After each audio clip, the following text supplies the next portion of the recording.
Louvado seja Deus. Queremos saudar a todos os irmãos com a paz do Senhor, irmãos e irmãs que irão nos acompanhar, e alguns já estão acompanhando aqui através da live, no Facebook, no Instagram. Estamos aqui diretamente da Igreja Evangélica Assembleia de Deus, Guaraciaba do Norte, e nós queremos aqui nesta manhã trazer a primeira lição deste segundo trimestre da Escola Bíblica Dominical. Nós vamos ler um texto bíblico, em seguida vamos orar e louvar a Deus com um hino, e depois estaremos trazendo o conteúdo da revista. Nós vamos ler aqui uma passagem que está em São Mateus, capítulo de número 28,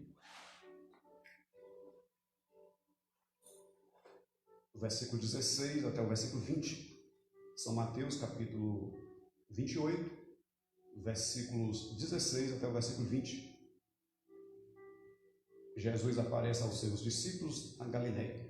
E os 11 discípulos partiram para a Galileia, para o monte que Jesus lhes tinha designado. E quando o viram, o adoraram, mas alguns duvidaram. E chegando-se Jesus, falou-lhes dizendo: É-me dado todo o poder no céu e na terra. Portanto, ide, ensinai todas as nações, batizando-as em nome do Pai, e do Filho e do Espírito Santo, ensinando-as a guardar todas as coisas que eu vos tenho mandado. E eis que eu estou convosco todos os dias, até a consumação do século. Louvado seja o nome do Senhor Jesus. Eu convido os irmãos, todos aqui presentes, nos acompanhando, para nós nos dirigirmos ao nosso Deus em oração. Lembrando também os irmãos que estamos aí nesse período de quarentena. O Brasil inteiro, inclusive nesse domingo, está consagrando esse dia em oração, em intercessão, em prol de nossa nação, e dos nossos governos. E vamos, inclusive nessa oração, pedir a Deus que Ele venha ter misericórdia de nós e resolver toda esta situação, pois somente Deus, somente Ele pode colocar um ponto final em toda esta situação.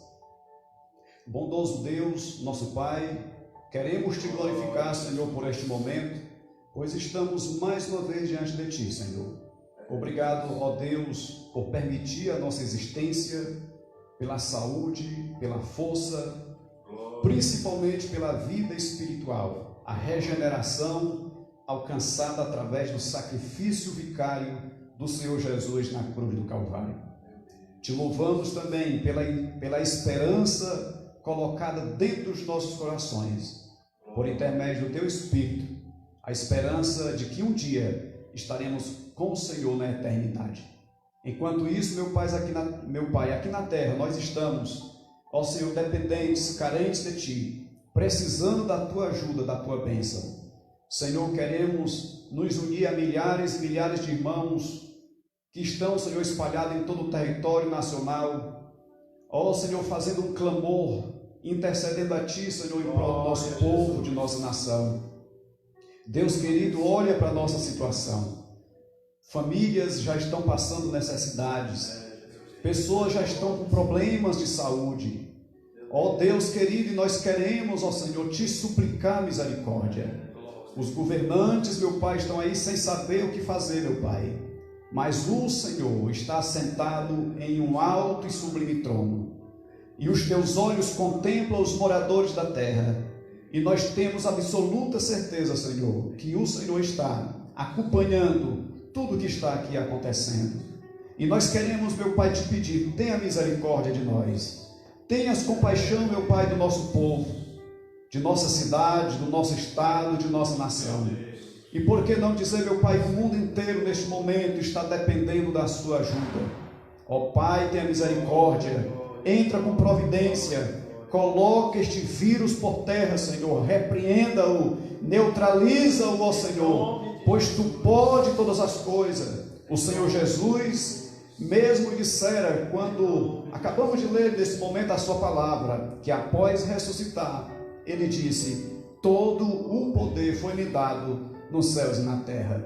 Assim, Senhor, nós te pedimos, Deus eterno, em nome de Jesus, abençoa a nossa nação, abençoa os nossos governantes, Senhor, e repreenda esta enfermidade. Nós repreendemos em o nome de Jesus, Senhor, que ela seja destruída, que ela seja desfeita no poder do nome de Jesus. Também te pedimos, meu Pai, pelos irmãos e irmãs que estão nos acompanhando através da live do Instagram, ó Senhor, esta escola bíblica dominical. Queremos aqui transmitir, meu Pai, aquilo que o Senhor colocou no nosso coração, para servir de relevo e crescimento espiritual para todos que nos acompanham.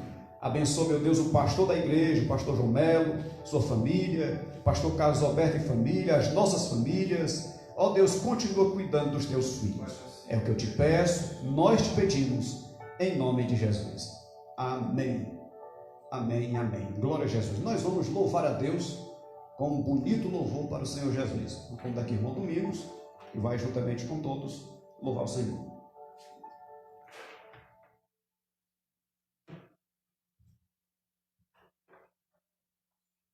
Glória a Jesus.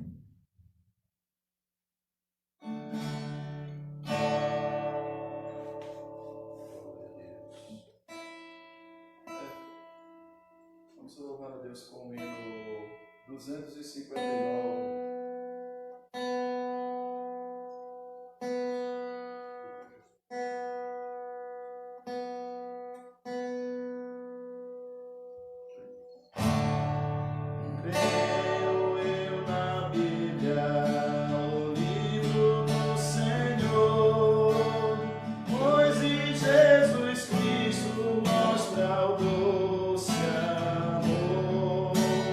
Todos meus pecados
Louvado seja o nome do Senhor Jesus. Nós queremos aqui dar continuidade.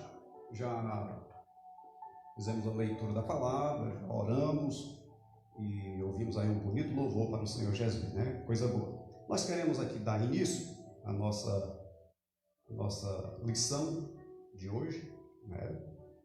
Nós iremos estudar a lição do nosso segundo trimestre de 2020.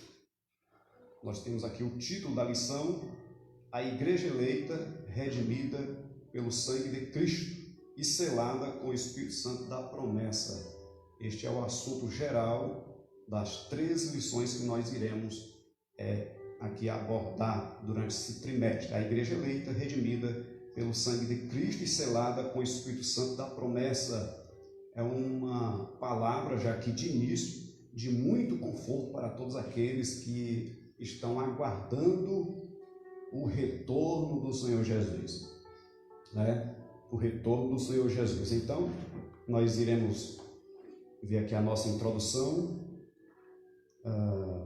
O comentarista dessa lição, antes de ver aqui a introdução, o comentarista é o pastor Douglas Batista, né, que ele é presidente do Conselho de Educação e Cultura da nossa CGADB, líder da Igreja Assembleia de Deus Missão, lá em Distrito Federal, doutor em Teologia e licenciado em Filosofia. Então, é um homem, por essas palavras aqui colocadas, ele é um homem de Deus, servo do Senhor, pastor da igreja, de uma igreja ali em Distrito Federal, e um homem preparado, né, para nos ensinar aqui muitas coisas boas através dessas lições. Nós temos aqui a lição de número 1, né, 5 de abril de 2020. Como é de costume, sempre quando estudamos alguma epístola, nós iremos, na primeira lição, estudar sobre a carta aos Efésios, a sua saudação aos destinatários, né? Como também a data e o autor da epístola. O textual diz assim: a vós, graça e paz da parte de Deus, nosso Pai, e do Senhor Jesus Cristo. Efésios capítulo 1, versículo 2. A verdade prática. A epístola aos Efésios revela o propósito eterno de Deus para a igreja de Cristo. A epístola aos Efésios revela o propósito eterno de Deus para a igreja de Cristo. A leitura bíblica em classe. O irmão que está aí, ou a irmã, nos acompanhando, você pode pegar a sua revista, se você já adquiriu. Você pode abrir a sua revista na leitura bíblica em classe. Se ainda não tem, você pode acompanhar a leitura na sua Bíblia. Efésios capítulo 1, versículo 1 e 2, depois Atos dos Apóstolos, capítulo 19, versículo 1 ao 7. Vamos ler aqui a palavra do Senhor. Paulo, apóstolo de Jesus Cristo, pela vontade de Deus, aos santos que estão em Éfeso e fiéis em Cristo Jesus. A vós graça e paz da parte de Deus nosso Pai e do Senhor Jesus Cristo. Atos 19. E sucedeu que, enquanto Apolo estava em Corinto, Paulo, tendo passado por todas as regiões superiores, chegou a Éfeso. E, achando ali alguns discípulos, disse-lhes: recebestes vós já o Espírito Santo quando crestes? E eles disseram-lhe: nós nem ainda ouvimos que haja Espírito Santo. Perguntou-lhe então: em que sois batizados então? E eles disseram: no batismo de João. Mas Paulo disse: certamente João batizou com o batismo de arrependimento, dizendo ao povo que cresce no que após ele havia de vir, isto é, em Jesus Cristo. E os que ouviram foram batizados em nome do Senhor Jesus. E impondo-lhes Paulo as mãos, veio sobre eles o Espírito Santo, e falavam línguas e profetizavam. E estes eram, ao todo, uns 12 varões. Esse é o texto bíblico, o qual a lição está baseada. Nós temos aqui a nossa introdução, que diz assim: a epístola a Epístola aos Efésios é denominada de a coroa dos escritos de Paulo e ainda de a rainha das epístolas. É interessante essa colocação aqui do comentarista, do pastor Douglas, quando ele dá um destaque à epístola aos Efésios, ele dá um destaque e ele diz que ela é considerada a coroa dos escritos de Paulo. Aí em seguida ele vai explicar o porquê que ela ganha este destaque. Na sequência ele diz: nela o propósito eterno de Deus para a igreja está revelado por meio de Cristo Jesus. Aqui está o motivo dela ser a carta que tem uma elevação, não que ela seja superior às outras, mas que no seu conteúdo ela contém revelações extraordinárias. Por exemplo, no capítulo de número 1, o versículo número 3 da Epístola aos Efésios, deixa eu ver aqui, Efésios capítulo 1, é um texto já muito conhecido de todos os irmãos, mas nós queremos ler. O capítulo 1 e o versículo 3, ele diz: bendito Deus e Pai de nosso Senhor Jesus Cristo, o qual nos abençoou com toda sorte de bênçãos espirituais nos lugares celestiais em Cristo Jesus. No versículo 3 ele está falando que nós fomos abençoados com toda sorte de bênçãos espirituais, e ele passa a listar aqui, só no capítulo 1, várias bênçãos que nós alcançamos. Várias bênçãos. É interessante que o somatório dessas bênçãos, dessas dádivas, essas dádivas que Deus deu para a igreja, ela só se encontra aqui, nesse sentido. Primeiro, diz aqui que antes da fundação do mundo, ele nos elegeu em Cristo.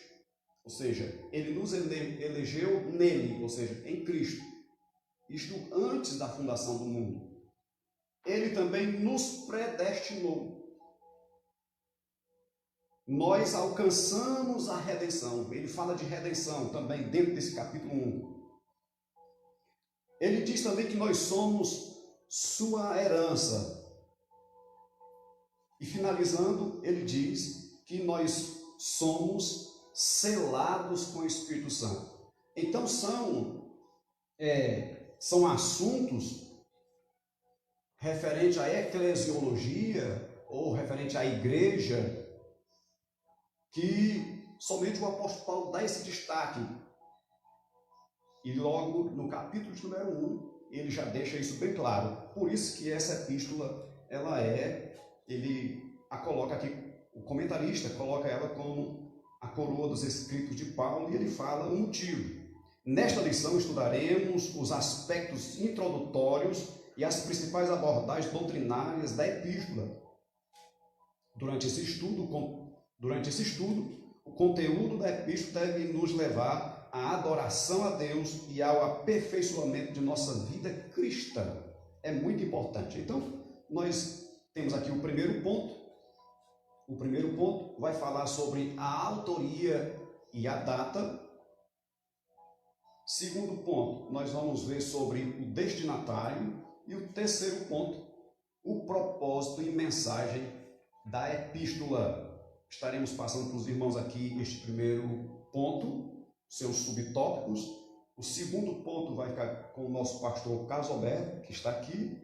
E terceiro ponto, propósito e mensagem, com o pastor da igreja, nosso pastor João da Costa Melo, que está aqui também na sala. Então, primeiramente, vamos ver aqui a autoria e a data. A autoria e a data.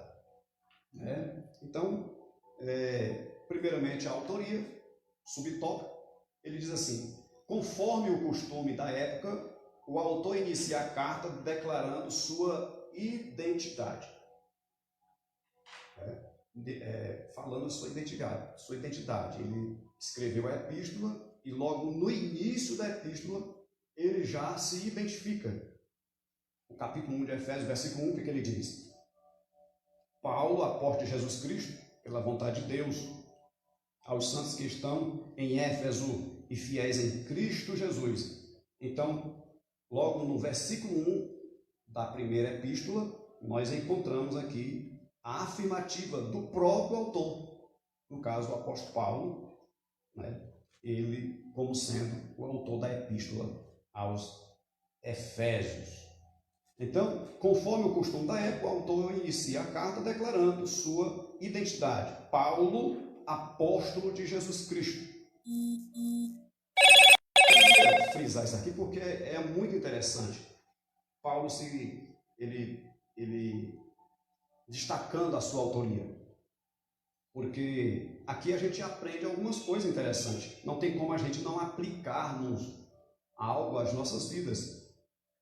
Ele diz, Paulo, apóstolo de Jesus Cristo, pela vontade de Deus. Pela vontade de Deus. Então, nós entendemos perfeitamente pela Bíblia Sagrada, os irmãos são conhecedores, que o apóstolo Paulo, ele não foi chamado pelo colégio apostólico que já existia naquela época. Ele não foi chamado para a obra pelos apóstolos, de forma alguma. Ele está dando um destaque. Ele foi chamado pelo próprio Jesus. Capítulo 9 do livro de Atos dos Apóstolos, os irmãos conhecem ali a história do chamamento de Paulo, quando ali ele, com cartas dos sumos sacerdotes, com autorização para prender os irmãos ali da cidade, na Síria, lá em Damasco, ele estava se dirigindo ali com algumas pessoas para prender, para maltratar, para perseguir, e inclusive essas perseguições dele, como os irmãos sabem, causou um pavor muito grande à igreja naquela época, porque dá-nos a entender que ele era muito violento. Os irmãos, quando Paulo se dirigia a algum lugar, esses irmãos, eles se escondiam, eles fugiam, porque eles tinham medo da ameaça deste homem. Mas a Bíblia diz que o Senhor Jesus veio até o encontro dele no caminho de Damasco. Uma luz muito forte raiou sobre ele e a voz falou com ele, o próprio Cristo. E Saulo, Saulo, por que tu me persegues? E ele disse, quem é, Senhor? E Jesus disse, eu sou Jesus. Quem é, Senhor? E Jesus respondeu, eu sou Jesus, a quem tu persegues. Então ali o apóstolo estava sendo chamado. No capítulo de número 9, o versículo de número 15, Atos 9, versículo 15, diz assim, disse-lhe, porém, o Senhor, vai, porque este é para mim um vaso escolhido, para levar o meu nome adiante dos gentios, e dos reis, e dos filhos de Israel, e eu lhe mostrarei quanto deve padecer pelo meu nome. Versículo 17, e Ananias foi, e entrou na casa, e impondo-lhes as mãos, disse, irmão Saulo, o Senhor Jesus que te apareceu no caminho, por onde vinhas, me enviou para que tornes a ver e seja cheio do Espírito Santo. Glória a Jesus. E logo lhe caíram dos olhos como que umas escamas e recuperou a vista e levantando-se foi batizado. Que coisa extraordinária. Então aqui nós temos o chamado de Paulo. Por isso que ele está dizendo, Paulo, apóstolo de Jesus Cristo. Não pela vontade humana, mas pela vontade de Deus. Pela vontade de Deus. Continuando, o livro de Atos menciona que ele se chamava Saulo, que era o nome hebraico dele, mas que também era conhecido como Paulo. Atos 13, versículo 9. Em hebraico, Saulo significa solicitado, provavelmente uma homenagem a Saul, o primeiro rei de Israel, que pertencia à mesma tribo do apóstolo. Filipenses 3 e 5, Atos 13 e 21. Já Paulo significa pequeno, era o seu nome romano. Algumas pessoas, eu queria destacar isso aqui, algumas pessoas dizem que Paulo, após sua conversão, ele mudou o nome. De forma alguma. Paulo não mudou o nome. O que acontece? Que ele, como um hebreu, um judeu, ele exercia o nome de Saulo no ambiente judeu. Mas como o chamamento dele foi para as nações, foi para os gentios, para o povo romano daquela época, os romanos que dominavam. Então, quando ele é chamado para pregar aos gentios. Então, como ele tinha também um nome romano, então ele passa a utilizar esse nome, que era bem familiar na cultura romana naquela época. Então, Paulo ele não teve o seu nome mudado, pelo contrário, ele tinha um nome hebreu, um nome judeu, Saulo, que deriva de Saul, uma extensão do nome Saul, e Paulo, que era o seu nome romano, porque ele tinha dupla cidadania, porque no 3, depois que aceitou a Cristo, cidadania judaica, cidadania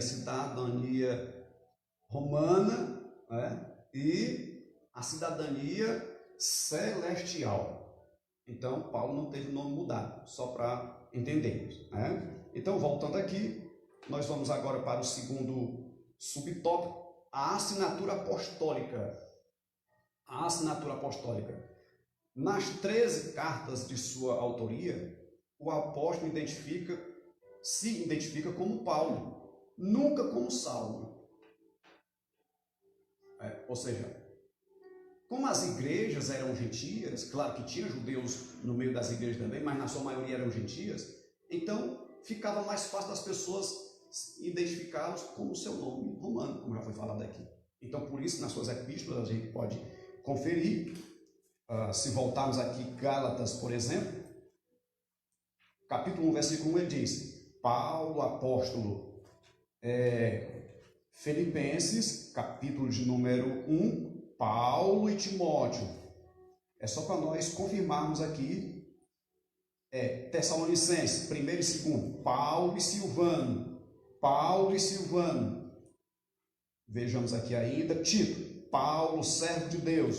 Então, em todas as epístolas dele, ele se identifica com o seu nome romano, Paulo. Provavelmente por considerar o nome mais apropriado para a evangelização do mundo gentil. É exatamente isso que a gente vem afirmando. Outro detalhe relevante é a reivindicação de sua autoridade apostólica, com a ressalva pela vontade de Deus. Isso aqui é muito importante, porque ele está reivindicando que o seu chamamento, como eu já falei agora há pouco, o chamamento de Paulo, ela foi um chamamento diretamente de Cristo. O próprio Cristo o chamou para a sua obra. Por isso que ele fala pela vontade de Deus. Pela vontade de Deus.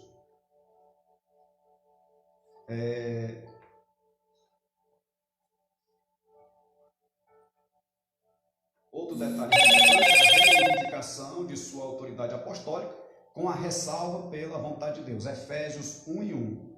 Isto é, não escolhido por homens. Eu queria trazer uma aplicação interessante, porque Paulo ele tinha absoluta consciência de que o chamado dele era de Deus. Então, você que é obreiro que está nos acompanhando, você que exerce alguma liderança na igreja, você que é um líder de jovem, você que é um líder do departamento infantil, você que é uma liderança do departamento de senhoras, dos varões, você que é dirigente de congregação, você que exerce alguma liderança, nós precisamos termos consciência de que nós fomos chamados por Deus. Deus nos chamou para uma grande obra e Deus conta com cada um de nós. Amém? O terceiro subtópico, uma epístola da prisão. A epístola foi escrita no período em que Paulo se encontrava preso em Roma. Irmãos, é muito interessante isso aqui. A epístola foi escrita no período em que Paulo se encontrava preso em Roma. Ele se identifica como o prisioneiro de Jesus Cristo. o preso do Senhor e o embaixador em cadeias. E isso indica que era uma carta enviada do cárcere. Por essa razão, ela integra o rol das epístolas da prisão, redigida aos Efésios, aos Filipenses, aos Colossenses e Filemon. Eu queria destacar aqui que, mesmo ele estando preso, isso aconteceu no ano 60 a 62, mais ou menos, inclusive vai falar aqui ainda sobre a data, né, no último tópico, 60 a 62, período em que ele ficou preso em Roma, e o que nós podemos destacar aqui? Que mesmo Paulo estando preso, a palavra de Deus não estava presa. Paulo se utilizou dos meios que ele tinha disponível para fazer a obra do Senhor. E isto é muito interessante. Por que não abrir um parêntese e falarmos do momento que estamos vivendo? Nós estamos aqui transmitindo essa escola bíblica através da live, através do Instagram, que são ferramentas, neste momento que estamos vivendo, de suma importância para a pregação do Evangelho. Embora na mídia, na TV, esteja mostrando no momento atual a questão do Covid-19, mas o que nós temos de mensagens também sobre o retorno do Senhor Jesus é uma coisa impressionante, isso de forma simultânea. Outro dia, rapidamente, eu fui ali na casa de um parente da minha esposa que não é crente, e ali nós aproveitamos e falamos de Cristo para aquele homem, e ele pegou e disse assim: é verdade, a gente precisa se cuidar, porque Jesus está voltando. Veja, uma pessoa que não é crente dizendo que Jesus está voltando. Por quê? Graças à pregação do Evangelho, que já vem há muitos anos, há muito tempo, através das mídias, através das rádios, da TV, e agora principalmente através da internet, das redes sociais, das lives, das pregações. Então nunca se ouviu falar de uma forma simultânea, volto a repetir, do retorno do Senhor Jesus. Então essas ferramentas que nós estamos, elas são muito importantes, porque ela vai até a casa das pessoas, já que não podemos visitá-las, já que a gente não pode se reunir, mas nós estamos aqui, bendito é o nome de Jesus, para dizer para você que nosso Jesus está voltando, que a palavra de Deus ela não está presa, ela está chegando até o seu lar, ela está chegando até o seu coração. Então Paulo naquele tempo, ele também aproveitou a situação, ele estava preso lá em Roma. O que foi que ele fez? Irmãos, ele escreveu 4 epístolas dentro daquela prisão. Isso quer dizer o quê? Que ele, como um líder, tinha o mesmo sentimento que muitos líderes estão tendo hoje. Que sentimento? De preocupação com a igreja. Ele estava lá preso e ficava imaginando como será que estão os irmãos lá em Éfeso. Glória a Deus. Como é que estão os irmãos lá em Filipenses? E meu amigo Filemon, como será que ele está? Colossenses.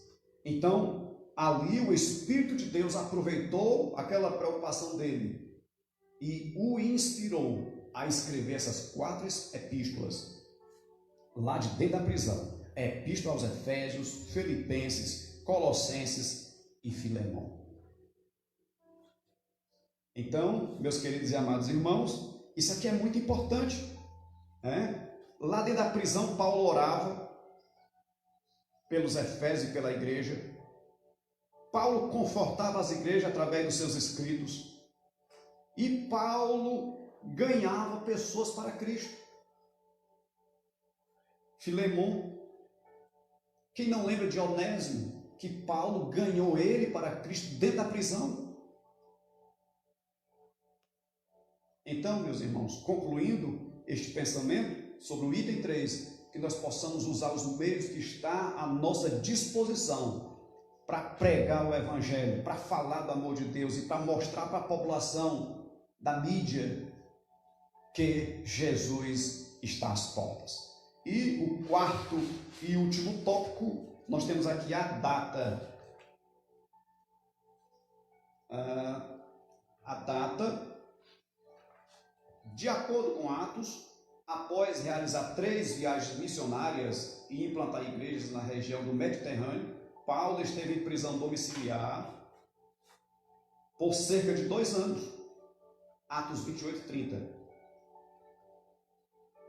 Entre os anos 60 e 62 depois de Cristo, aproximadamente. A partir dessa premissa, a data provável da redação da Epístola aos Efésios ocorreu por volta do ano 61 ou 62 depois de Cristo, quando que a Epístola aos Efésios ela foi escrita entre o ano 61 e 62 depois de Cristo, por ocasião da prisão de Paulo em Roma. E ele finaliza dizendo aqui, tendo como Tíquico como seu portador. Capítulo 6, versículo 21. É importante, para finalizar aqui a nossa participação, que nós temos aqui um simples mapa que nós fizemos manualmente, não sei se dá para os irmãos aqui acompanhar, mas os irmãos, na sua Bíblia, no final da Bíblia, você tem o mapa das viagens missionárias de Paulo, né? Então nós colocamos aqui, fizemos um desenho da terceira viagem missionária. Eu queria destacar que antes de Paulo vir pregar em Éfeso, essa localização aqui é a terra de Israel, o apóstolo Paulo, ele sai aqui na terceira viagem missionária de Antioquia, vem para Tarso, ele pega aqui a região da Galáxia, Derbe, Listra e Icônio, depois vai para Antioquia, de Antioquia ele desce para Éfeso. Foi aqui, nesse período, que ele passou 3 anos pregando o Evangelho em Éfeso. Mas eu queria destacar que, antes dele vir para cá pregar o Evangelho por 3 anos, Paulo já tinha passado em Éfeso na sua segunda viagem missionária, quando ele vem retornando para Jerusalém. Então ele passa em Éfeso, ele vem de Corinto, ele traz Áquila e Priscila, e Paulo vem, deixa Áquila e Priscila em Éfeso. Depois aparece Apolo também em Éfeso, que prega também o Evangelho, inclusive ali já tinha crentes, embora que ainda não cresça ainda no batismo com o Espírito Santo. Paulo, na sua terceira viagem, quando ele vem, é que ele vai perguntar àqueles irmãos. Então, Paulo já tinha tido contato com a igreja de Éfeso na sua segunda viagem missionária. Aí ele vai para Jerusalém. Depois ele retorna na terceira viagem e se instala em Éfeso. Por que Éfeso? Porque ela era a capital da Ásia Menor. E aqui, através de Éfeso, ele pregou o Evangelho nas outras cidades de toda a região da Ásia Menor. E Deus fez uma grande obra nessa igreja, né? Inclusive vai ser tratado mais aqui nas lições seguintes. Então, que Deus abençoe os nossos irmãos. Nós queremos passar aqui para o pastor Carlos Roberto, para dar continuidade agora o segundo ponto. Deus abençoe os nossos irmãos, em nome de Jesus. Amém.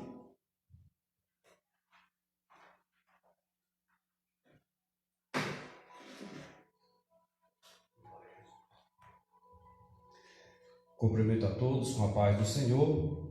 Para nós sempre será um motivo de alegria, de felicidade, de poder comunicar um pouco da porção da Palavra de Deus, e especialmente hoje a nossa escola bíblica dominical. Como todos sabem, estamos cesseados de nos reunirmos, mas, como bem citou aqui o nosso irmão Jairo, usando as palavras de Paulo, o Evangelho ele não está preso, não está preso. Então, como o nosso tempo aqui é bastante resumido, queremos ir direto ao ponto, de número 2, que é o destinatários. Nós temos alguns 4 subtópicos primeiro subtópico diz assim: a cidade de Éfeso.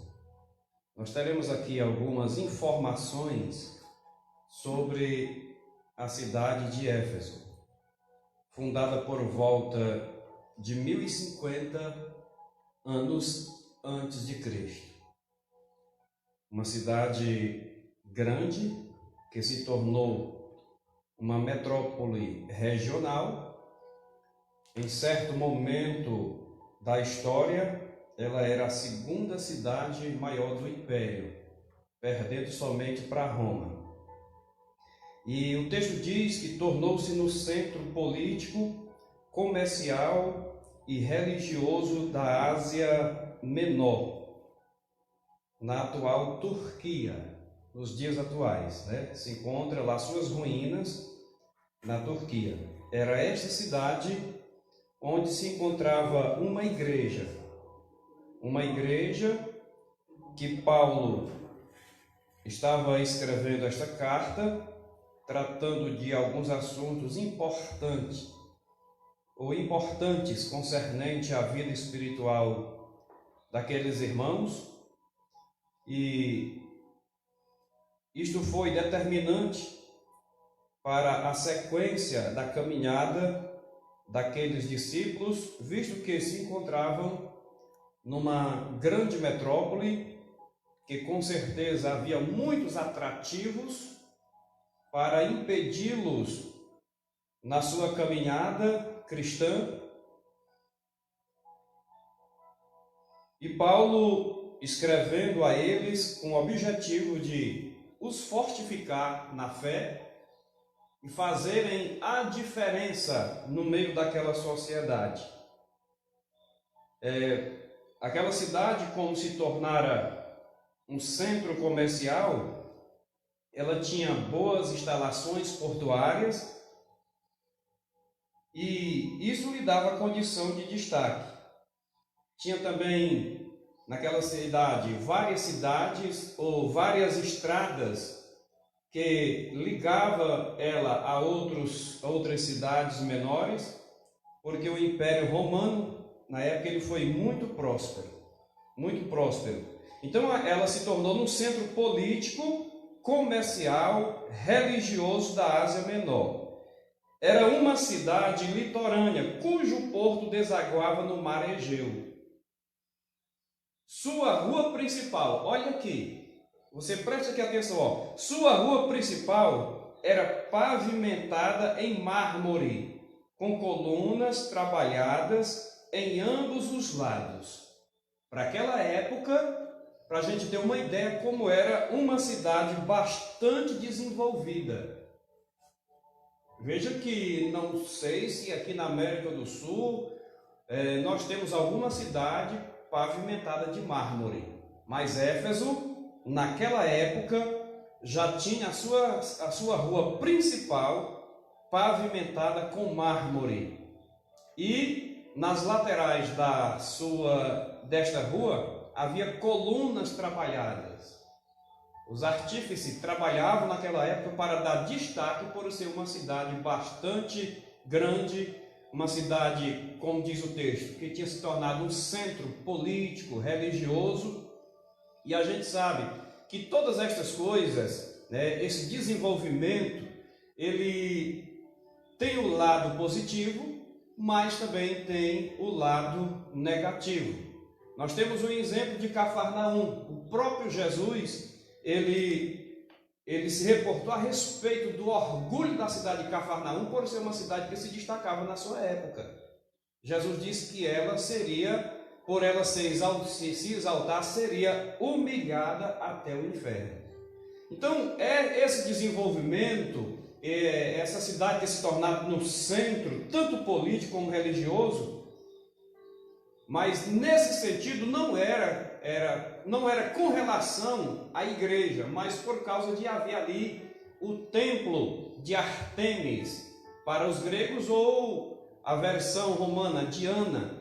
E isso, com certeza, era uma barreira, era um empecilho para que muitas pessoas se desligasse de tudo aquilo para servir a Deus. Mas aqueles que verdadeiramente são chamados e ensinados, nada pode atrapalhar, porque contra a igreja de Jesus, Pedro disse que nem as portas do inferno poderiam prevalecer contra ela. Então era uma cidade bastante desenvolvida para a sua época. O comentador, ele diz aqui que a sua população era cerca de 500 mil habitantes. A gente sabe que a história de Éfeso ela não se resume apenas numa época. Uma cidade milenar, uma cidade que passou por muitas transformações. Há eruditos que narram, que mostram que a sua população era uma população, uns dizem que era 250 mil, outros dizem que era de 400 a 500, mas o comentador ele cita aqui que era de 500 mil habitantes. No nosso módulo de teologia do básico, o módulo Epístolas, o comentador diz que na época de Paulo ela tinha 300 mil habitantes. 300 mil habitantes. Mas isso não importa a quantidade de habitantes que realmente tinha em determinada época. O importante é que era uma cidade que se destacava e que nela estava inserida a igreja de Cristo, a igreja de Jesus. Tinha o maior anfiteatro do mundo, com capacidade para 25 mil espectadores. Próximo dali ficava o estádio com a pista de corridas e a arena onde ocorriam as lutas entre os animais selvagens, como também entre os homens e animais. Isso são dados que mostram aqui um pouco da biografia da história da cidade de Éfeso. Como todos sabem, na antiguidade, os esportes, as Olimpíadas já aconteciam e era comum entre o povo daquela época colocar animais para brigarem e também homens, os gladiadores. Hoje está na versão moderna, o MMA e outras artes marciais que estão aí, todo mundo tendo conhecimento, mas isso vem de longe. Há tempos isso acontece e na cidade de Éfeso não era diferente. O segundo subtópico, a religiosidade em Éfeso. A cidade abrigava o templo de Ártemis, o templo de Ártemis, e também a deusa da fertilidade, constituído em mármore. Olha, vejam bem, vou ler de novo. A cidade abrigava o templo de Ártemis, Diana, a deusa da fertilidade, construído em mármore.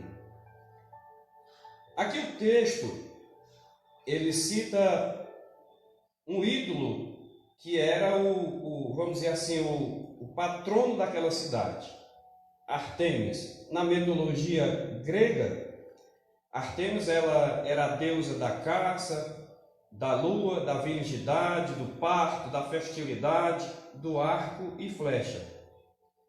Dentro desta mitologia, dizia que ela era filha de Leto e Zeus, também dois ídolos, irmã gêmea do deus Sol Apolo. Essas são as informações que a gente dispõe a respeito desta deusa chamada Ártemis. Isso na mitologia grega. Na mitologia romana, que dominava na época, a sua versão é chamada de Diana.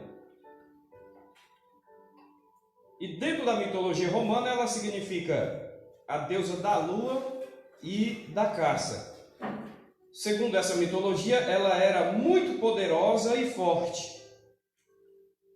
Era mais conhecida como a deusa pura, filha de Júpiter e Latona, irmã gêmea de Febo. Então, a cidade de Éfeso, ela passou por algumas invasões, algumas destruições. Por exemplo, em 263 d.C., ela foi invadida pelos godos, que era uma tribo germânica. Foi reconstruída e novamente ela foi invadida por uma multidão em 401 d.C., liderada por João Crisóstomo, que destruíram o templo e outros edifícios importantes. Novamente, ela foi reconstruída, agora pelo imperador Constantino I, mas em 614 ela sofreu um grande terremoto e foi destruída em parte. Só para a gente ter uma ideia, o quanto a cidade de Éfeso, ela passou por transformações, por mudança e, consecutivamente, também na questão populacional. Por isso é difícil afirmar, se não tivermos uma data fixada a respeito da quantidade da sua população. Mas isso não é o destaque, o importante aqui é mostrar para todos, como o comentador destacou aqui, a importância que ela tinha e que dentro desse contexto de grande metrópole estava inserida um povo, uma igreja, que foi comprada, lavada e remida pelo sangue do Cordeiro e que era fruto da pregação do apóstolo Paulo. A economia da cidade dependia dos milhares de turistas que a visitavam. Sua maior fonte de renda era o comércio de nichos de prata vendidos no templo, razão pela qual seus moradores ficaram alarmados com a pregação de Paulo contra a idolatria. Olha, era uma cidade grande, populosa, mas também muito idólatra, visto que lá se encontrava o templo de Ártemis, ou Diana, no caso, se estiver dentro do pensamento romano. E a sua economia girava nessa questão religiosa. Não é diferente de muitas cidades hoje no Brasil e no mundo, onde a economia ou o movimento religioso se torna fonte de renda. Fonte de renda. Mas o apóstolo Paulo ele nos diz que todas as coisas nos são lícitas, mas nem todas as coisas convêm.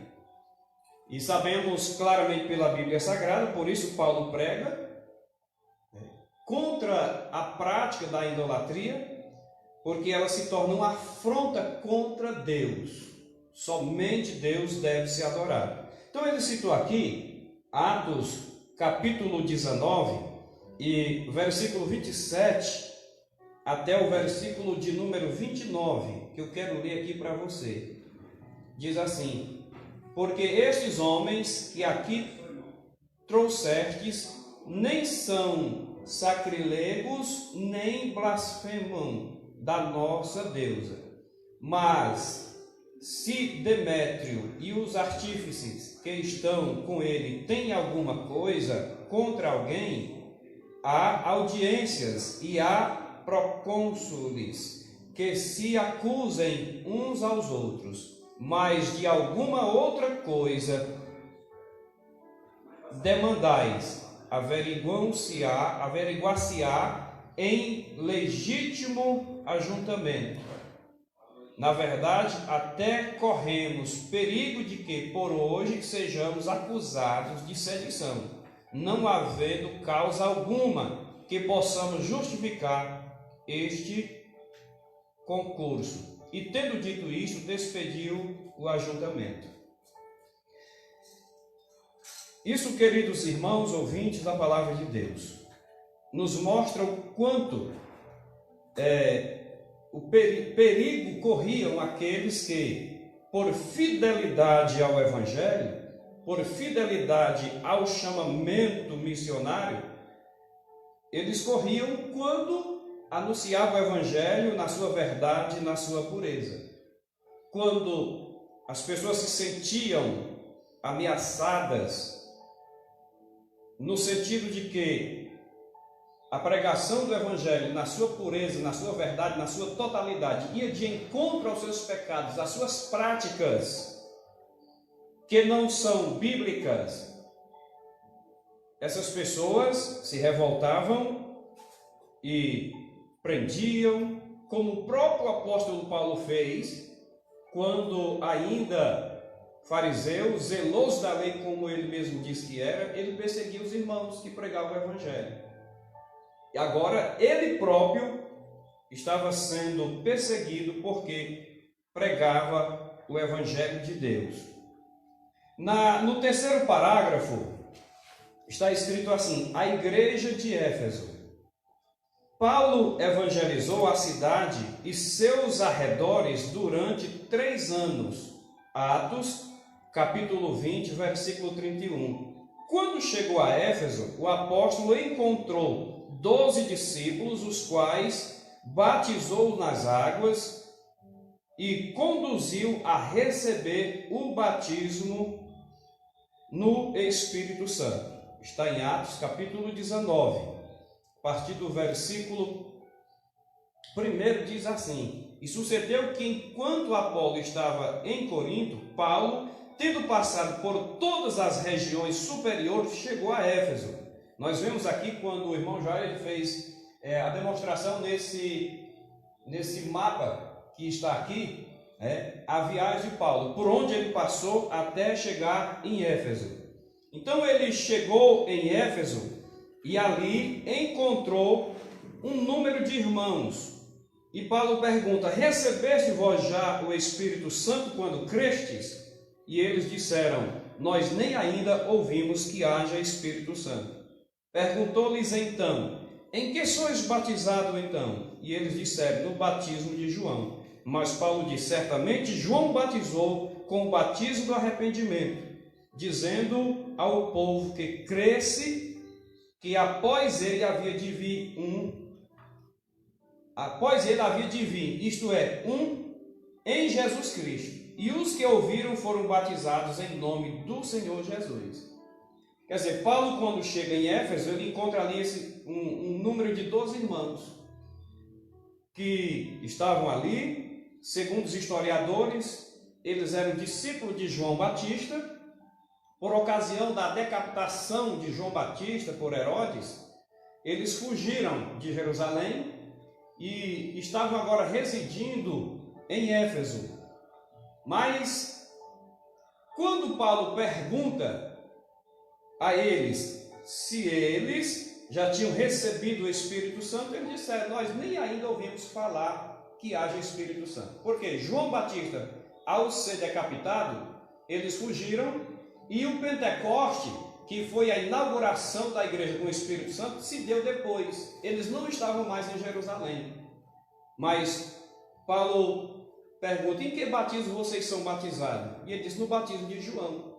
Aí Paulo novamente os batiza em nome de Jesus, em nome de Jesus, e orando sobre eles, eles receberam também o batismo com o Espírito Santo. Isso nos mostra que o ministério de Paulo, ele era caracterizado em poder, em poder. Isso é muito importante porque a igreja de Éfeso, ela precisava mesmo de um avivamento, um avivamento para que aqueles crentes pudessem suportar as perseguições que surgiriam, e somente o crente cheio do Espírito Santo ele pode vencer estas coisas. Louvado seja o nome do Senhor. Em seguida, evangelizou os judeus na sinagoga por um espaço de 3 meses. Atos 19 e 8, quando diz: e entrando na sinagoga, falou ousadamente por espaço de 3 meses, disputando e persuadindo acerca do reino de Deus. Mas depois ele foi impedido de ensinar, de pregar na sinagoga. Foi. Para vocês terem uma ideia, o quanto não é fácil ser um desbravador do Evangelho. As oposições, as perseguições surgem, mas Paulo estava convicto da sua missão e nada lhes fazia esmorecer. E como alguns judeus resistiam ao Evangelho, voltou-se para os gentios, pregando num salão alugado na escola de Tirano, Atos 19:9. Quer dizer, quando ele encontrava alguma barreira, alguma dificuldade, ele procurava prover meios para que o evangelho não pudesse se calar, ficar parado, né?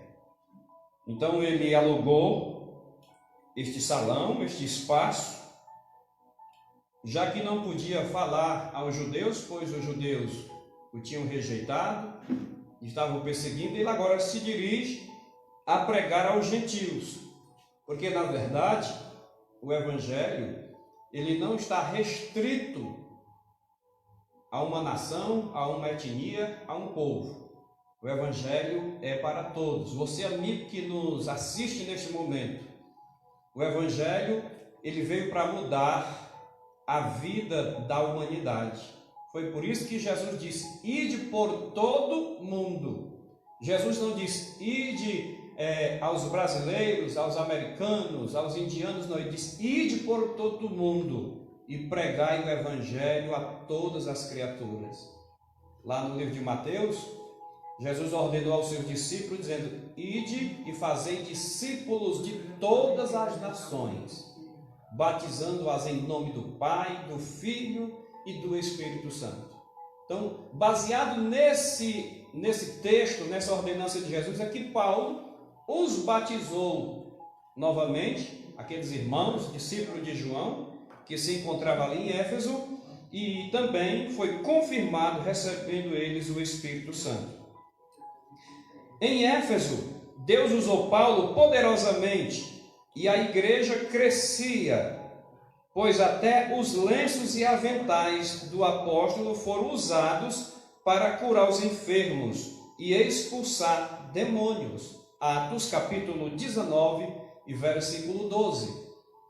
Então veja aqui a importância da sinceridade do evangelho. Hoje as pessoas se atêm muito à questão da cura, da prosperidade, mas esta não é a função principal do evangelho. A função principal, primordial do evangelho é a salvação da alma. É fazer com que a pessoa reconheça a sua insuficiência, a pessoa reconheça o seu estado de pecado e, ao mesmo tempo, veja em Jesus a solução para a sua vida. Aí você pode dizer: mas por que aconteciam os milagres? Sim, acontecia os milagres, nesse caso aqui até os lenços e aventais de Paulo eram levados até os enfermos. Mas preste bem atenção que o objetivo central, principal aqui, era o pessoal conhecer o Evangelho de Cristo. Paulo anunciava o Evangelho que transforma, o Evangelho que muda a história do homem. Quando nós olhamos, damos assim uma lida na Epístola aos Efésios, nós vamos ver a preocupação de Paulo concernente à qualidade espiritual daquele povo. Se abster do pecado, das práticas que eram comuns na vida daquele povo, dos irmãos da igreja de Éfeso, que agora, como crentes em Jesus, eles precisavam testemunhar, não só verbalmente, mas através de uma vida transformada, de uma vida regenerada pelo poder do Evangelho. Por isso Paulo não podia deixar de pregar, porque era uma grande população naquela cidade que precisava conhecer Jesus, e por isso era uma população incrédula, idólatra, que precisava conhecer a verdade. E a verdade é Jesus. E o próprio Jesus, ele diz: eu sou o caminho, a verdade e a vida. Paulo diz: e conhecereis a verdade. Aliás, João: e conhecereis a verdade, e a verdade vos libertará. Jesus é esta verdade. Então Paulo, cheio da graça, da unção do Espírito Santo, ele pregava, a sua vida era uma fonte de bênçãos, porque o Evangelho, ele é completo. Veja que o Evangelho aqui que Paulo pregava era um Evangelho de poder, que tanto transformava vidas, sendo regeneradas pelo poder do Espírito Santo, como também as pessoas eram curadas quando criam dos seus males, das suas enfermidades. Grandes líderes da igreja também passaram por Éfeso. Apolo ministrou ali e foi instruído por Priscila e Áquila. Atos 18, 24 ao 28. Apolo era um homem usado por Deus, um jovem obreiro, muito usado por Deus, mas algumas coisas precisavam de instrução. E Priscila e Áquila, aquele casal que já eram mais maduros na fé, serviram ali como aios, professores, para orientar Apolo em algumas questões que ele precisava ser trabalhado. Mas era um homem cheio da graça e do Espírito Santo. Timóteo também foi designado para pastorear a cidade. Veja, em 1 Timóteo, no capítulo 1 e o versículo 3, olha aqui a recomendação de Paulo a Timóteo. 1 Timóteo, capítulo 1 e versículo 3. Você tem uma Bíblia aí, pode acompanhar. Diz assim, 1 Timóteo, capítulo 1 e versículo 3. Como te roguei, quando parti para a Macedônia, que ficasses em Éfeso, para divertires alguns que não ensinam outra doutrina. Quer dizer, Paulo instruindo a Timóteo que ele ficasse em Éfeso para divertir alguns,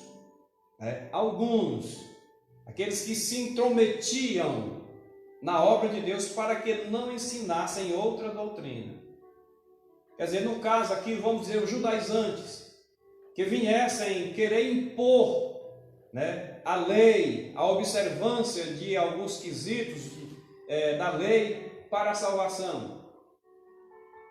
Até porque, por esse motivo, nós vemos lá no capítulo 18 de Atos, que Paulo foi acusado lá em Jerusalém por estar ensinando aos gentios que para ser salvo não precisavam ser circuncidados, nem guardar festas e tal. Por esse motivo foi até preso em Jerusalém.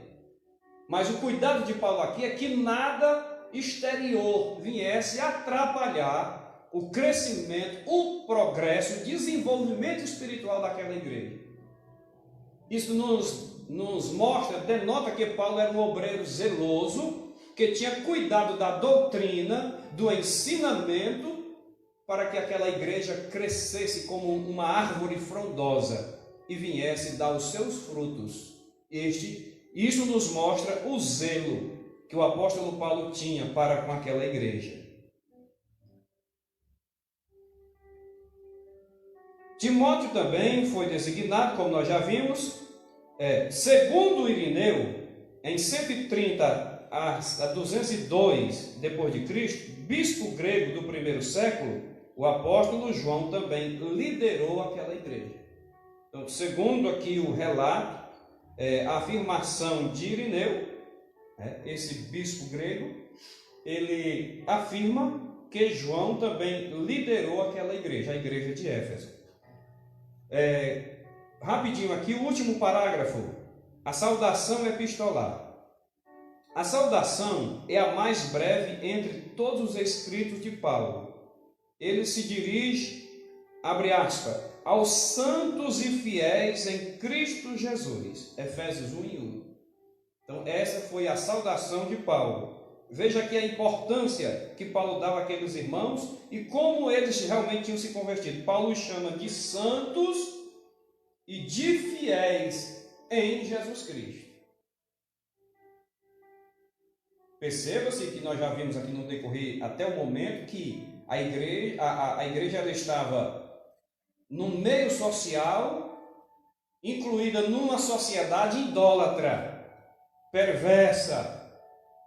Havia ali os artifícios que fabricavam as miniaturas da deusa Ártemis e vendiam. Isso era fonte de lucro. Mas entre essa sociedade perniciosa, envolvida na idolatria, tinha um povo diferente, um povo santo, que se separava de tudo aquilo, a ponto de Paulo chamar os fiéis.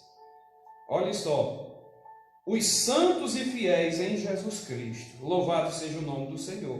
E é isso que Deus quer. Ele ainda está a chamar a você, meu querido amigo, que se encontra nesse meio, para também se tornar santo e fiel, servindo a Jesus com alegria. Glória a Jesus. Isto é, aqueles que foram separados e consagrados para serem a propriedade exclusiva de Deus. 1 Pedro 2:9. Pedro diz que nós somos uma geração eleita, um sacerdócio real, uma nação santa, um povo adquirido com a função de anunciar as virtudes daquele que nos chamou das trevas para a sua maravilhosa luz. Talvez, meu querido amigo, você não tenha esta compreensão. Talvez o seu conceito de santidade seja aquilo que foi repassado para você pelos seus pais, seus ancestrais. Mas se você lê a Bíblia, você vai entender o que é realmente o conceito de santidade. Quando aceitamos a Cristo e Ele transforma a nossa vida e passamos a viver de conformidade com as suas orientações. Paulo cumprimenta com as palavras graça e paz, uma expressão que lembra o favor gratuito e imerecido de Deus.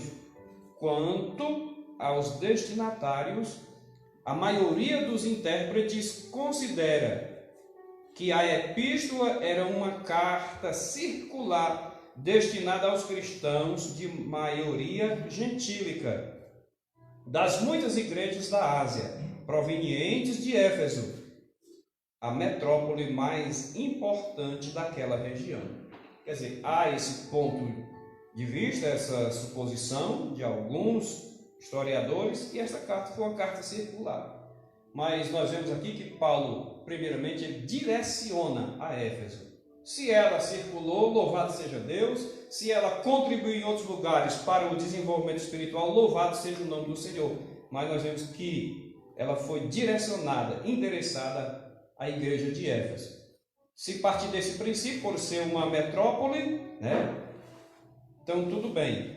Mas o que a gente sabe é que ela foi enviada àquela igreja para provocar nela e na cidade uma transformação, uma mudança de vida naquelas pessoas. Que Deus em Cristo os abençoe. Nós agora passaremos para o nosso pastor João da Costa Melo, que vai ministrar aqui o terceiro ponto da nossa lição.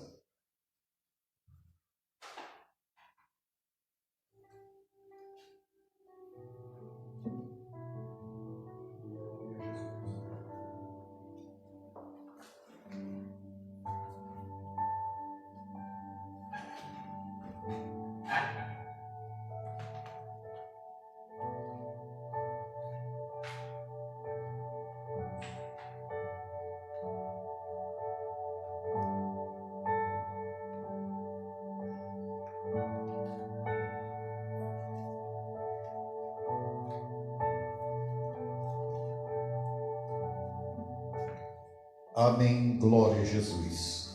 Meus amados irmãos, é uma alegria, uma satisfação nós estamos celebrando ou ministrando a nossa aula da Escola Bíblica Dominical nesta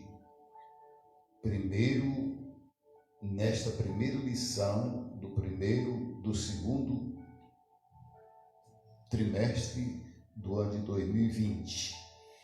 Louvamos a Deus porque a gente termina uma lição abençoada e inicia outra muito importante, muito gloriosa para o nosso crescimento espiritual. Nós vamos estudar o terceiro ponto, que tem como título o propósito e a mensagem. Propósito e a mensagem. Nós, antes de tudo, precisamos saber que nesta carta aos Efésios, o Espírito de Deus, o Espírito Santo, teve uma atuação muito gloriosa, muito maravilhosa, usando o apóstolo Paulo para nos escrever essa epístola, que dá a entender que era uma carta circular para não só a igreja de Éfeso, mas para as demais igrejas, como a igreja dos Colossenses e etc. Pois bem, propósito. Deus, na sua palavra, não tem nada sem propósito, tudo tem o seu propósito. E observemos que a igreja de Éfeso, ela era uma igreja nova, não era tão antiga. Era uma igreja que nasceu, como já fora dito pelos nossos irmãos que nos antecederam, que ela era uma igreja que nasceu num contexto terrivelmente idólatra, terrivelmente pecadores, e que o Espírito de Deus teve um trabalho extraordinário no convencimento, na mudança da vida daqueles que entregaram as suas vidas a Cristo. Veja, aparentemente a epístola não aborda nenhum problema específico. Aparentemente, a epístola não aborda nenhum problema específico como em outras epístolas de Paulo. Porém, nos capítulos iniciais da carta, percebemos algumas ênfases que se realizam à solução de certas questões. Por exemplo, havia na igreja, como deve haver em todas as igrejas, hoje, igreja cristã, novos convertidos. Quem são os novos convertidos? São aquelas pessoas que creem em Jesus, aceitam a Jesus pela fé. Mas é necessário que a gente saiba que essas pessoas que aceitam Jesus, eles vêm como estão. Veja, eles vêm da maneira que estão, idólatras, beberrões e viciados, mas eles vêm a Cristo, o aceitam como Salvador, arrependidos dos seus pecados, têm os seus pecados perdoados, e a partir daí há um trabalho maravilhoso, magnífico do Espírito Santo para que esses crentes mudem de vida, tenham as suas vidas transformadas. Veja,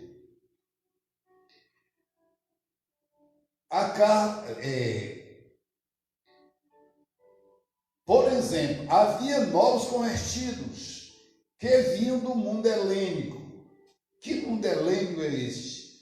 Eram os crentes judeus gregos. Eles havia uma cidade de Elade. E eles são originários de lá. Por isso que dá o nome de helenistas, ou helenos. Então, eram judeus que falavam a língua grega e que viviam nesta região, mas eles também foram alcançados pelo poder do Evangelho. A gente observa isto no capítulo 6 de Atos, versículo 1, quando começou a haver murmuração entre os helenistas, que eram justamente os judeus, contra os hebreus, que os crentes não estavam sendo atendidos. Foi por essa razão que surgiram os diáconos, né? Os diáconos. Foi aí que foi instituído os diáconos para a igreja, para servir as mesas, né? Pois bem, esses novos convertidos vinham do mundo helênico e praticavam religiões de mistérios e magia, mas que agora se reuniam com os santos de Éfeso. Eles agora estavam congregando na igreja de Éfeso. E era necessário,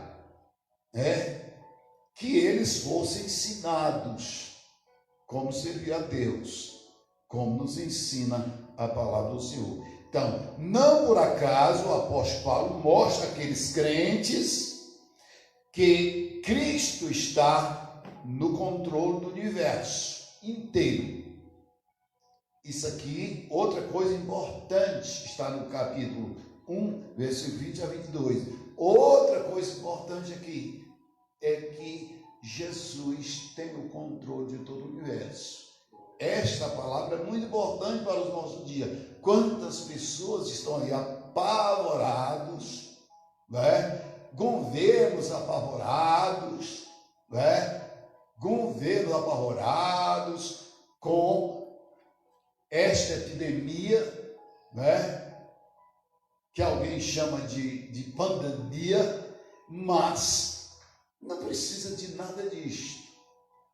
Nós temos um Deus no controle de todas as coisas. Nosso Senhor Jesus Cristo está no controle de todas as coisas. Ele está no governo. Ele está no governo. E as coisas só acontecem com a sua anuência. Nada acontece que Deus não tenha o controle. Então, não por acaso o apóstolo mostra àqueles crentes que Cristo está no controle do universo inteiro. Veja, não é controle só do Brasil, não é controle só dos Estados Unidos, ou só da Europa, não, controle do universo inteiro. Tudo está sobre o seu controle. Também é possível perceber outro tipo de ênfase do apóstolo. Nesse mesmo texto, ele dá também ênfase a esse assunto. O passado daqueles cristãos era marcado pela imoralidade, pelas bebedeiras, mas uma vez salvo pela graça, eles deveriam adotar um novo estilo de vida em Cristo Jesus. Veja, irmão, eles poderiam vir da maneira que tivesse, cheio de costumes, idolatrias e pecados e vícios, eles vieram nessa situação. Mas quando eles chegavam aos pés de Cristo, a história era outra. Eles iam aprender um novo estilo de vida. Hoje não é diferente. Tem muita gente aí querendo ser crente de qualquer jeito, de qualquer maneira, mas tem que haver mudança. Mudança essa que começa dentro, no coração, no interior, e se expande para o lado de fora. É tanto que uma pessoa vem mal vestido, ou seja, andando aí seminu, com a vida totalmente desnorteada, mas quando ele chega aos pés de Jesus Cristo, Jesus transforma. Com a transformação dentro do coração, se expande para o interior. Veja se não é isso que Paulo diz, escrevendo aos Coríntios, capítulo 5, versículo 17. Se alguém está em Cristo, nova criatura é. As coisas velhas passaram. As coisas velhas passaram. As coisas velhas passaram. E eis que tudo se fez novo. Agora tem uma nova vida em Cristo. E esta vida nova em Cristo é chamada de novo nascimento. Glória a Deus. Efésios 2, 1 a 10. Destaca-se ainda uma preocupação com a unidade. Veja, unidade e a paz entre os judeus e os gentios cristãos, enfatizados pelo plano universal de redenção para ambos. Veja, a igreja começou entre os judeus. A igreja primitiva começou com os judeus. Mas não era esse o plano de Deus. O que é que São João diz? Ele veio para os seus, mas os seus não o receberam.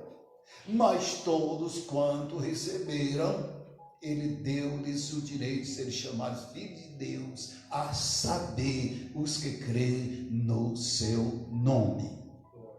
Glória a Deus. Pois bem, Deus, no seu plano de salvação, ele queria unir todos, judeus, gregos e gentios, aonde quer que eles estivessem e viessem a crer no seu nome. Este era o plano de redenção universal de Deus para o ser humano. E esse plano não mudou, ainda é o mesmo. Deus quer salvar a todos, quando arrependidos, venham a Ele para receber perdão dos seus pecados.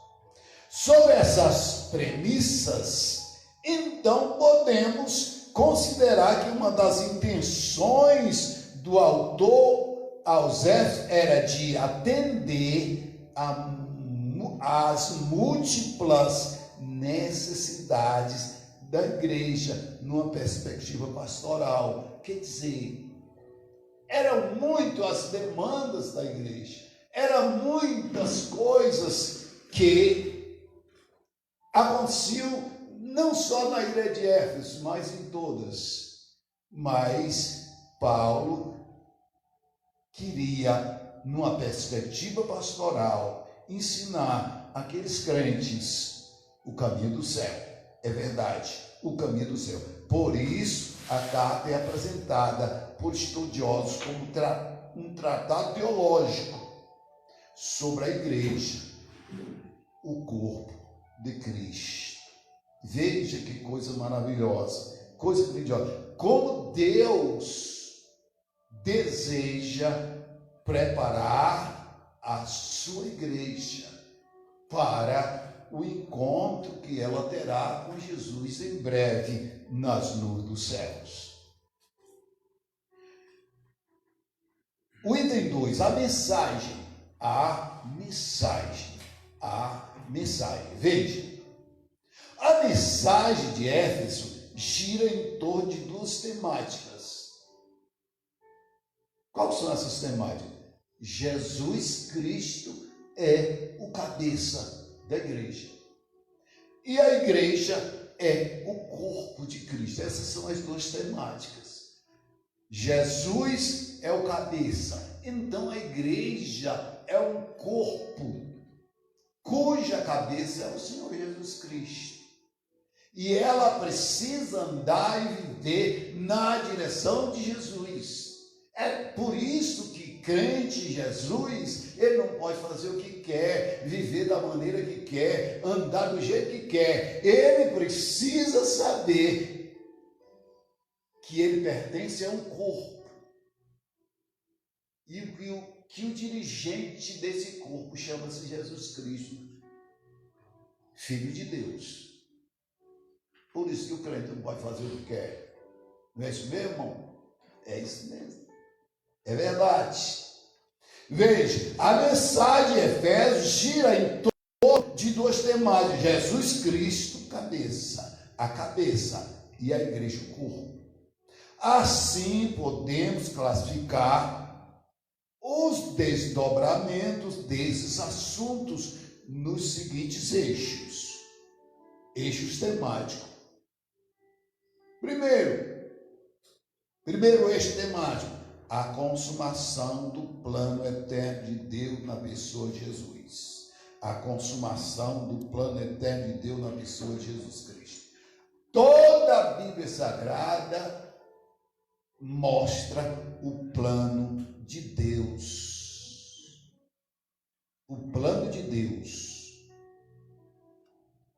na pessoa de Jesus. Isto não foi uma coisa que começou agora. A Bíblia diz que foi antes da fundação do mundo. Deus preparou o seu plano de redenção. Veja, segundo, a atuação do Espírito Santo como penhor da experiência da salvação. O Espírito Santo é intitulado como selo, o penhor, o selo. O crente em Jesus recebe o Espírito Santo quando ele crê em Jesus, arrependido e tem seus pecados perdoados. Ele recebe o Espírito Santo como penhor, como selo. Veja, Paulo, nessa mesma carta aos Efésios, capítulo de número 4, versículo de número 30, nós vamos encontrar a Bíblia dizendo assim: não entristeçais, é uma advertência para mim, para você, para nós. Não entristeçais o Espírito Santo, pelo qual estáis selado para o dia da redenção. Quer dizer, Deus nos sela, Deus nos dá o penhor do seu Espírito Santo como selo, como demonstração que nós pertencemos a Deus. E agora, depois de pertencermos a Deus, nós não podemos entristecer aquele que está dentro de nós, mora em nós, vive em nós, nos capacitando para melhor servir o Senhor.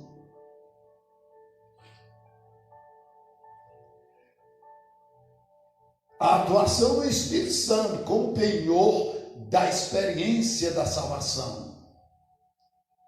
Capítulo 1, versículo 13 e 14.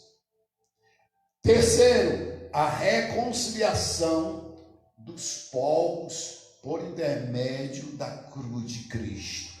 A reconciliação dos povos por intermédio da cruz de Cristo. Veja, a morte de Jesus Cristo veio para trazer reconciliação do homem com Deus. Reconciliação. Quando se aceita Jesus como Salvador, não tem preto, não tem branco, não tem grande, não tem pequeno, não tem rico, não tem pobre, não tem grego, não tem judeu. Todos são iguais, porque todos em Cristo, né? A Bíblia diz, em Cristo nós somos um. Em Cristo todos nós somos um. Então é um corpo chamado igreja. Um corpo chamado igreja. E esse corpo, a cabeça, não podemos esquecer, é Jesus. Quarto, a revelação do mistério da vontade de Deus por obra do Espírito Santo. Efésios 3:5. Quer dizer, o mistério que Deus revelou, que não era conhecido nos tempos antigos. Não era conhecido, mas Deus revelou aos seus santos, profetas e apóstolos. O segredo. É por isso que nós estamos estudando lição dessa natureza, porque esse mistério foi revelado para nós também. Nós também sabemos que Jesus morreu para nos salvar. Jesus morreu para nos redimir. Jesus morreu para nos dar uma nova vida.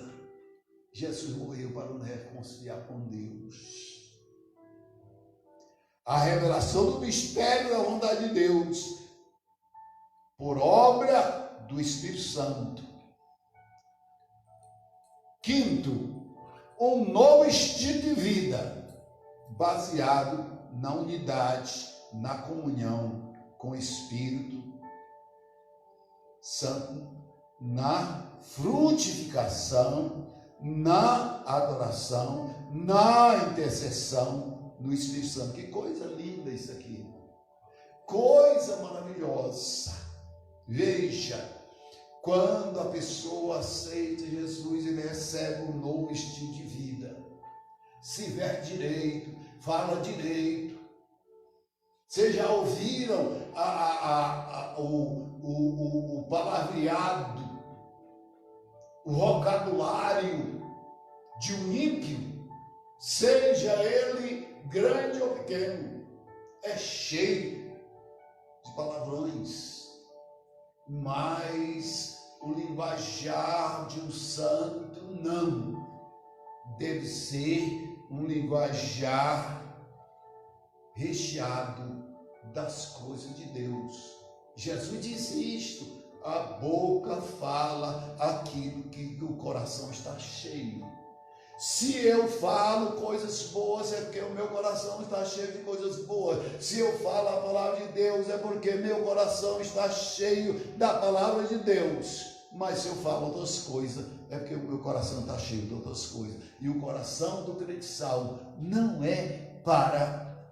Veja, o coração do crente salvo não é para depósito de imundícia. Mas o coração do crente salvo é para ser repleto de coisas boas. Veja, coisas boas, coisas de Deus, coisas maravilhosas. Então ele diz aqui, um novo estilo de vida baseado na unidade. Em Cristo, todos nós somos um. Na comunhão com o Espírito Santo, e comunhão vertical e comunhão horizontal. Na frutificação, o crente em Jesus precisa produzir fruto. Fruto do Espírito, né? Fruto do Espírito na sua vida. Gálatas, capítulo 5, versículo 17, digo. Gálatas, deixa eu ver aqui direitinho, 5:22. Gálatas 5:22. Fala sobre esse fruto do Espírito. Veja, isso é frutificação. O elemento vem a Cristo, tem seus pecados perdoados, recebe o Espírito Santo, e a partir daí ele tem que frutificar, ele tem que ter comunhão com os outros, ele tem que ter frutificação. E aí também adoração a Deus.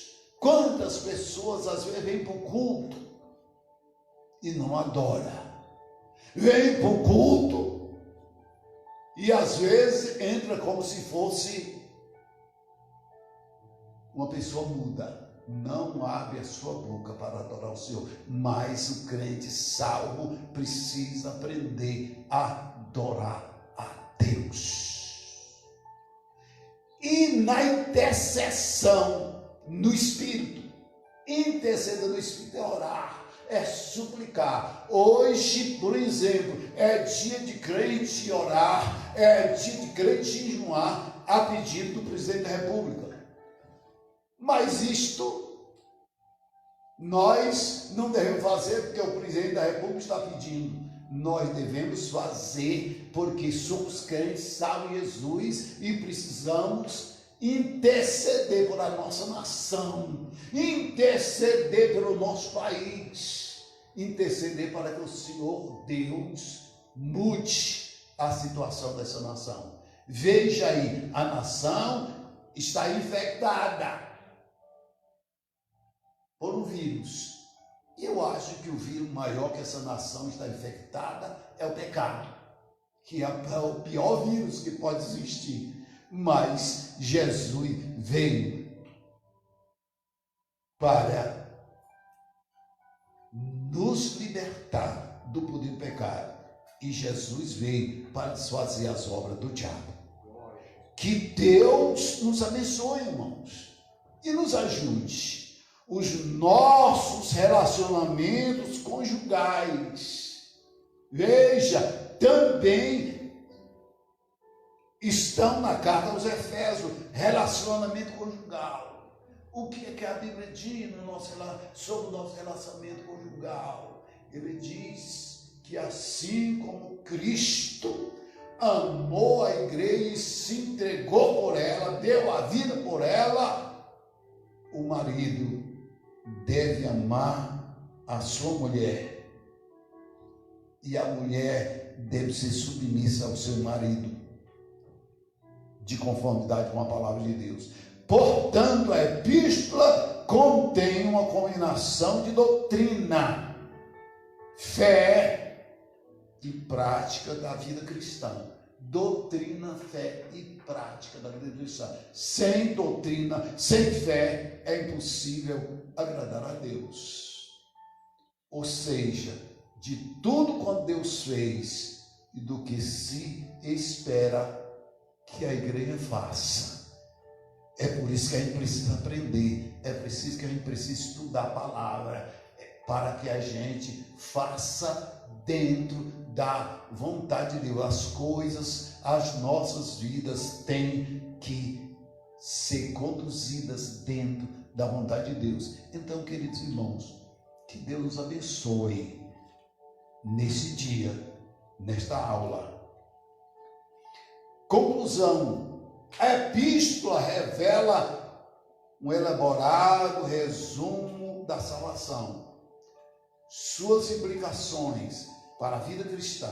Seu conteúdo recorda o favor imerecido que recebemos gratuitamente da parte de Deus. Suas exortações nos impelem a viver em santidade e alicerçado em Cristo, a cabeça da igreja, a batalhar contra as forças das trevas.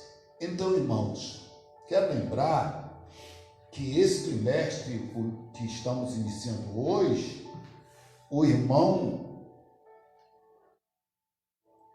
Raimundo Bernardo tem já todas as lições desse trimestre e que precisam ser adquiridas por nós. O irmão pegou as revistas, trouxe para nos fornecer e nós precisamos adquiri-la. Por quê? Você, mesmo que não tenha vindo, nesse momento não possa se congregar na escola bíblica, mas você tem a lição para você acompanhar através das nossas lives. Todos os domingos. Acompanhar, estudar estas lições para que a gente possa crescer no amor de Deus. Agora veja a lição do próximo domingo. Só para você ver, pelo título, que a lição são maravilhosas. A lição 2, a sublimidade das bênçãos espirituais em Cristo. A sublimidade das bênçãos espirituais em Cristo. Que Deus nos abençoe, irmão. Vamos acompanhar, porque em breve dias, em nome de Jesus, Deus vai fazer cessar essa pandemia. Não é os meios humanos, não é esse confinamento, não. É Deus que vai destruir essa pandemia para mostrar para essa humanidade ímpia, para esses governadores ímpios, para esses governos ímpios, que Deus reina, que o Senhor pode todas as coisas e tudo está no seu controle. O que Ele está fazendo é para mostrar essa gente que blasfema, que se levanta, que acha que é o dono, para mostrar que ele não precisa nem mandar um anjo com espada desbarrada, não. Ele precisa só mandar ordenar um vírus que nós nem sequer o vemos pelos olhos nus. Nós não vemos, mas está aí, assombrando o mundo todo. Então Deus é Senhor da história.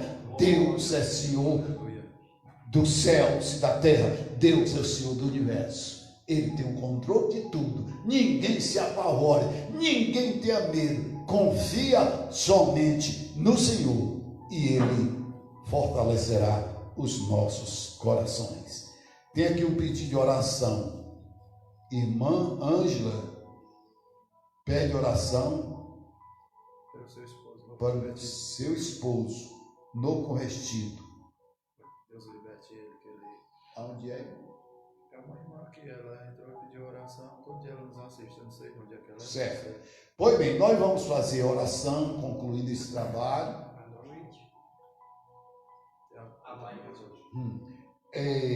Vamos concluir esse trabalho dessa manhã e lembramos que à noite nós temos o culto também através do serviço social, aliás, da rede social, serviço social não, rede social, através da internet, a live que os irmãos, que nós estaremos hoje aqui levando até você.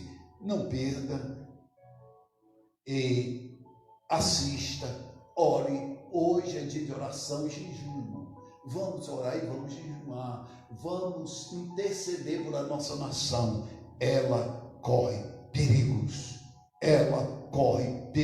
Vamos interceder pela nossa nação e vamos pedir para o Senhor encerrar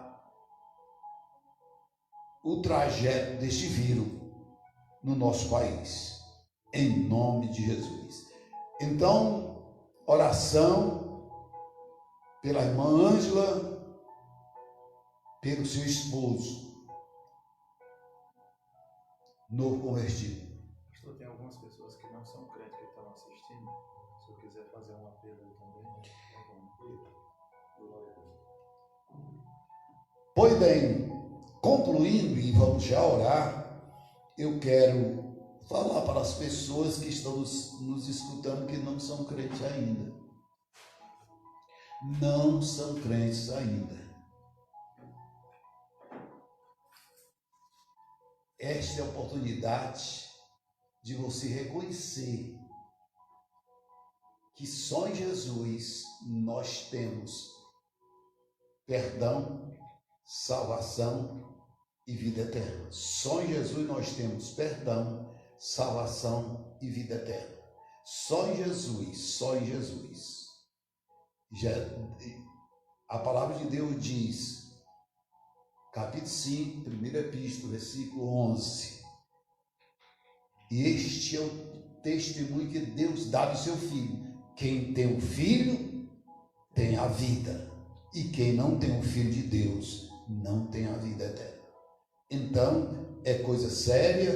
E se você quiser, lá onde você está, na sua casa, ou até fazendo alguma coisa, entregue a sua vida a Jesus. Entregue a sua vida a Jesus. Confesse-o como seu Salvador. Se arrependa dos seus pecados e receba dele o perdão. Aonde você estiver nesse momento, nós simplesmente vamos orar, mas Deus está te vendo, Deus te contempla, porque Ele não contempla só o teu exterior, mas contempla o teu interior. Ele contempla tudo a teu respeito. Ele sabe de tudo. Pois bem, faça isto agora, em nome de Jesus. Nosso Deus, nosso Pai Santo, eterno e verdadeiro. Estamos concluindo essa escola bíblica dominical. Meu Deus, muito obrigado pela tua palavra. Muito obrigado, Senhor, pelo ensino da mesma. Agora, Senhor, visita nesse momento cada um dos teus servos que estão, ó meu Deus, ouvindo esta palavra. Visita os seus lares, conforta-os, os seus corações, aumenta-lhes a fé. Dá-lhes nesse momento, Senhor, um desejo de te servir com mais fervor e com mais fé. Te peço também, Senhor, por aqueles que estão, Senhor, te aceitando como Salvador nesta hora. Deus, recebe-os, perdoa-lhes seus pecados, escreve os seus nomes no livro da vida. Abençoa os teus servos que aqui estão, pastor Carlos Alberto, irmão Domingo, o irmão Rafael, evangelista e irmão Jairo, todos os teus servos que aqui vieram colaborar para, ó Deus, para que esse trabalho seja realizado. Abençoa os teus servos de uma maneira poderosa e maravilhosa. Assim, Pai, supre a necessidade do teu povo. É verdade. Ajuda o teu povo. Aqueles, Senhor, meu Pai, que estão necessitando, Senhor, do pão espiritual, que estão necessitando do pão material. Ó Deus, supre. Vai nos seus lares, o Senhor tem a maneira de fazer, porque é assim que a Bíblia nos ensina, que o Senhor tirou um povo do Egito e os conduziu durante 40 anos e os sustentou no deserto com pão do céu. E nós cremos, Senhor, no poder que há no teu nome. Assim, Pai, despede-os em paz. Nos leva para as nossas casas e à noite, Senhor, estaremos novamente, Deus, levando a palavra através do meio que o Senhor nos dá. Que Deus nos ajude e continue nos abençoando em